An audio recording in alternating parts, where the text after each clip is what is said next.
স্বরাষ্ট্রমন্ত্রী সালাউদ্দিন আহমেদের কথা বলছিলেন আপার, স্বরাষ্ট্রমন্ত্রী এটি একদিন আগে মন্তব্য করেছেন, মব করে দাবি আদায়ের দিন শেষ।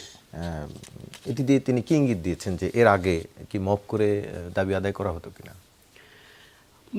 সালাউদ্দিন ভাই মানে ভেরি এক্সপেরিয়েন্সড, যদি এখন বলি parliamentarian, or you can say যে তার মিনিস্ট্রিগুলোতেও তার একটা বড় এক্সপিরিয়েন্সের জায়গা আছে এবং 17 বছর 18 বছর তার বিরোধী দলে থাকার যে বড় এক্সপিরিয়েন্স। কাজে হয় কি, আমরা এই ঐকমত্য কমিশনের আলোচনাগুলোতে শুনতাম, সালাউদ্দিন ভাই যখন আলোচনা করতেন মন্ত্রমুগ্ধের মতন মানুষ শুনতো। সবচেয়ে বড় ক্যাপাসিটিটা সালাউদ্দিন ভাইয়ের যেটা ছিল, মানে ওনার ডিবেট ক্যাপাসিটি অনেক হাই, আর্গুমেন্ট ডেভেলপমেন্ট। তার কাজেই উনি যেটা চাইতেন ওইটা উনি প্রমাণ করতে পারতেন, সংবিধানে না থাকলেও পারতেন, কোথাও না থাকলেও উনি পারতেন। এটা ওনার একটা বড় ক্যাপাসিটি। এবং দেখেন এই যে মব এবং যৌক্তিক আন্দোলন, এটা পার্থক্য কি, আপনি কিভাবে এটা ডিফাইন করবেন? ধরেন আপনি যেহেতু সরকারে আছেন, you have all the capacities to spread your message through media, আপনারা তাদেরকে কাভারেজ দিচ্ছেন। যে কোনো একটা জায়গায় আন্দোলন হচ্ছে, সুনির্দিষ্ট কোনো দাবির ভিত্তিতে আন্দোলন হচ্ছে, আপনি সেটাকে বললেন মব। কিভাবে এটা ডিফারেন্সিয়েট হবে? ডিফারেন্সিয়েট হওয়ার তো সুযোগ নেই। তবে একটা ব্যাপার আমি বলি, সালাউদ্দিন ভাই যদি এটা বুঝায় থাকেন, আমি জানি না, আমি যদি মিস ইন্টারপ্রেট না করে থাকি, সালাউদ্দিন ভাই যদি এটা বুঝায় থাকেন যে একটা মানে একটা অযাচিত একটা প্র্যাকটিস আমরা এতদিন ধরে দেখেছি, কি টাইপের, যে ইয়াস আপনার দাবি থাকতে পারে, দাবির যৌক্তিকতাও থাকতে পারে, কিন্তু এই দাবি অ্যাচিভ করে নেওয়ার জন্য আপনি রাষ্ট্রের খুবই গুরুত্বপূর্ণ বা সিগনিফিকেন্ট কোনো একটা পয়েন্টকে আপনি ব্লকেজ করে দিলেন, ব্লকেজ করে আপনি একেবারে পুরো ঢাকাটাকে অচল করে দিলেন।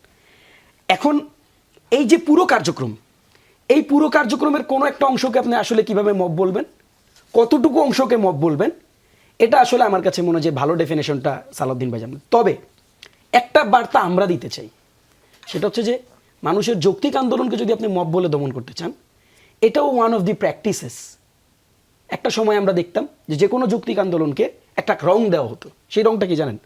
রং দেওয়া হতো বিএনপি জামাতের মানে দুরভিসন্ধি, এটা দেশদ্রোহীদের দুরভিসন্ধি, এটা স্বাধীনতা বিরোধী চক্র। এই যে দেখছেন না টার্মগুলা, তো এই টার্মগুলো সেট করে দিলে ওই আন্দোলনটাকে পেটানো জায়েজ হয়ে যেত ইমিডিয়েটলি। আপনারাও ঠিক আছে, এটা যেহেতু স্বাধীনতা বিরোধী শক্তি বলা হয়েছে এটাকে, তার মানে এটার আপাতত যদি পুলিশ পিটায় তাহলে আমরা এটাকে পজিটিভলি দেখাবো। হ্যাঁ, হয়েছেও তাই বিগত 16 বছর আপনি দেখেন। তো এটা একটা প্রক্রিয়া। কাজে দেখেন, আমরা যেহেতু সরকার কেবলমাত্র 10 দিন, আমরা বারবার একটা কথা বলছি, আমরা দুইটা ক্যারেক্টার আমাদের আছে, দুইটা ক্যারেক্টার। একটা ক্যারেক্টার হচ্ছে সমালোচনা করতে চাই, আমরা হিউজ পরিমাণ সমালোচনা করতে চাই। দ্বিতীয় ক্যারেক্টার হচ্ছে আমরা শুধু সমালোচনা করতে চাই না, আমরা সহযোগিতাও করতে চাই।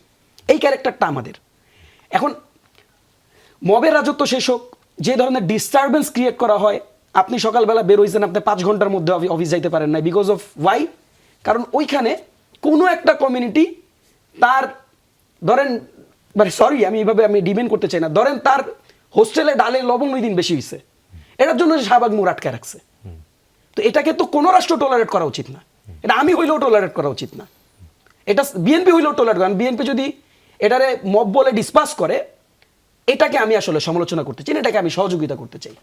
আমরা ভাই আপনার ডালের লবণ বেশি হওয়ার কারণে আপনি শাহবাগ মোড় আটকে রেখে আপনি হাজার হাজার মানুষের ব্লকেজ দিবেন, এটা তো আমরা জানি। তবে যথার্থ ন্যায্যতার ভিত্তিতে যদি কোনো দাবির প্রেক্ষিতে তারা কোথাও অবস্থান নেয়, তারা যদি কোথাও কোনো সভা সমাবেশ করতে চায়, এটাও সালাউদ্দিন ভাই বলছেন, যদিও কোনো সভা সমাবেশ করতে চায় এবং রাজনৈতিক কোনো কর্মসূচি বা আন্দোলনের লেজিটিমাইজ কোনো কর্মসূচি কেউ যদি হাতে নেয়, সেটাকে যদি আপনি মব বলে দমন করতে চান, তাহলে আমরা ধরে নিব আপনি সেই টার্মিনোলজি কালার দেওয়ার পলিটিক্স করে আপনি আসলে বিরোধী মত দমন করছেন। কাজে এখানে বার্তাটা খুব পরিষ্কার। আমরা এইভাবে করে দেখতে চাই, আমরা বিশ্বাসটাও রাখতে চাই। কারণ আপাজি কথাটা বলছেন, কথা পরিষ্কার, লাস্ট লাইনটা বলি, আপাজি কথাটা বলছেন 16 বছর আপনারা মাইর খাইছেন, তো কাজেই কারো গায়ে হাত দেওয়ার আগে যেন ওই 16 বছরটা স্মরণ থাকে যে 16 বছর কিন্তু আপনারা মাইর আসলে পুলিশ খায়নি, পুলিশ অলওয়েজ দিয়েছে, ফলে তারা সেটি অনুভব করবেন, সেটি আশা করা। তারা যদি করে ভালো রাষ্ট্র চলবে, যারা তাদেরকে পরিচালনা করেন তারা সেটি অনুভব করেন, সেটি দেখার বিষয়।